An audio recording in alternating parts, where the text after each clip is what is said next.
एक समय था जब पूरी दुनिया अज्ञानता के अंधकार में डूबी हुई थी। न समय का अंदाजा था, न तारों की चाल का, न संख्याओं की गहराई समझी गई थी, न ब्रह्मांड की व्याख्या।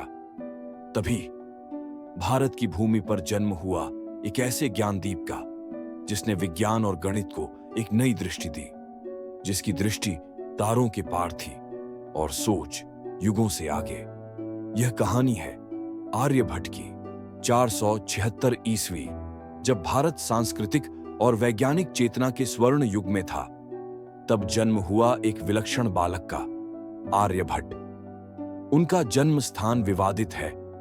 कुछ इतिहासकार उन्हें पाटलिपुत्र से जोड़ते हैं, तो कुछ कुसुमपुर का निवासी मानते हैं। लेकिन एक बात पर सभी सहमत हैं, उनकी बुद्धिमत्ता समय से बहुत आगे थी।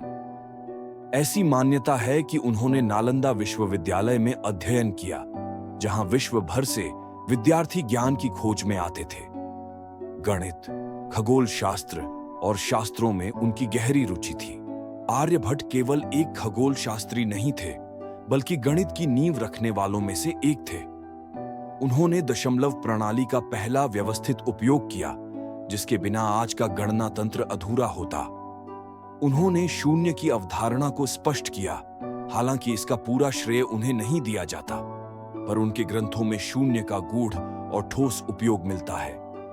पाई के मान की गणना उन्होंने 3.1416 के लगभग की, और यह उस समय एक चमत्कार जैसा था, जब दुनिया के अधिकांश हिस्से इस संख्या से अनजान थे। उनके सूत्र केवल संख्याएं नहीं थे, बल्कि सदियों आगे की सोच का प्रतिबिंब थे।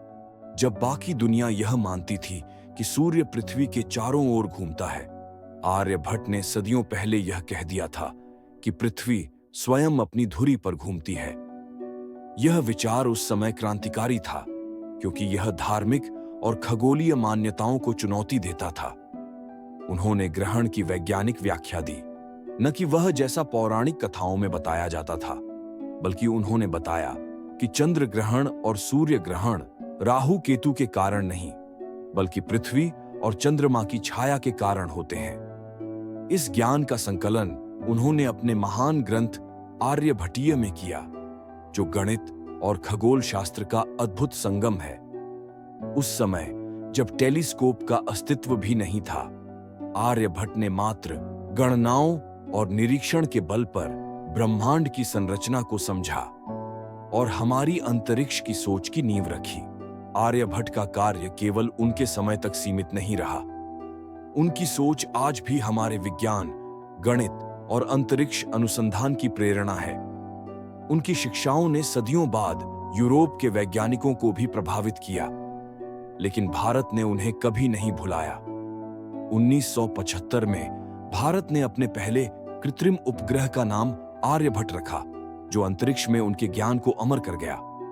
आज ISRO से लेकर IITS तक हर भारतीय वैज्ञानिक संस्थान में कहीं न कहीं आर्यभट्ट की छाया दिखाई देती है। उनका गणितीय दृष्टिकोण, तारों की चाल को समझने की क्षमता और बिना आधुनिक यंत्रों के केवल बुद्धि से ब्रह्मांड को माप लेने की जिजीविषा हमें आज भी प्रेरित करती है। वे एक युग नहीं, एक युग दृष्टा थे। आर्यभट्ट ने सिर्फ गणना नहीं की, उन्होंने समय, तर्क और विज्ञान को दिशा दी। आर्यभट्ट एक नाम नहीं, एक दृष्टिकोण है, जो हर उस इंसान में जीवित है जो ज्ञान की तलाश करता है। यह केवल इतिहास नहीं, यह भारत की विज्ञान परंपरा की नींव है। आर्यभट्ट का योगदान केवल प्राचीन ग्रंथों तक सीमित नहीं है। उनकी सोच आज भी हमारे जीवन, विज्ञान और अंतरिक्ष तकनीक की नींव है। उनके सूत्रों और गणनाओं ने आधुनिक खगोल शास्त्र और गणित के सिद्धांतों को आकार दिया। उनकी दी हुई दशमलव प्रणाली और ग्रहों की गति की समझ आज के कंप्यूटर, उपग्रह और स्पेस मिशनों की रचना में मदद करती है।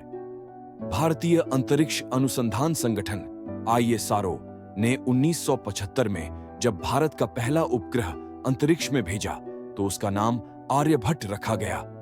यह केवल सम्मान नहीं था, बल्कि इस बात की स्वीकृति थी कि भारत का अंतरिक्ष विज्ञान सदियों पहले ही शुरू हो चुका था।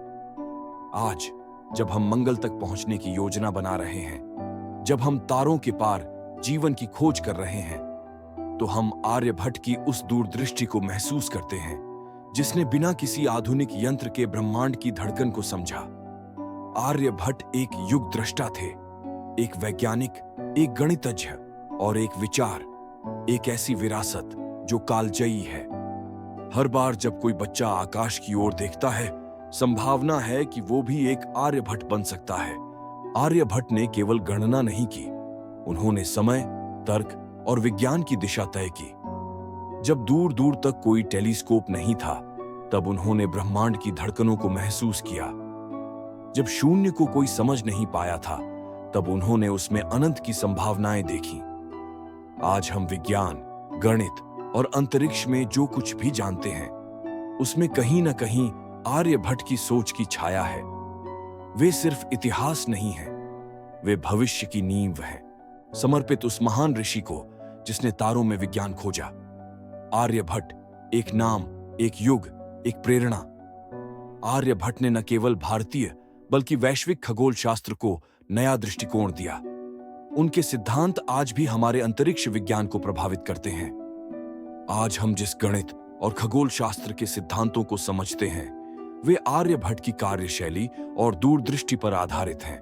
अगर आपको आर्यभट्ट की यह प्रेरणादायक कहानी पसंद आई, तो इसे लाइक जरूर करें। कमेंट में बताएं कि आर्यभट्ट की किस बात ने आपको सबसे ज्यादा प्रभावित किया। और ऐसे ही ज्ञानवर्धक और इतिहास की गहराई में उतरते वीडियोस के लिए हमारे चैनल को सब्सक्राइब करें।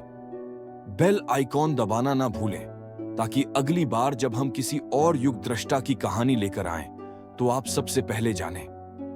ज्ञान की यह यात्रा यहीं नहीं रुकती, यह तो बस शुरुआत है।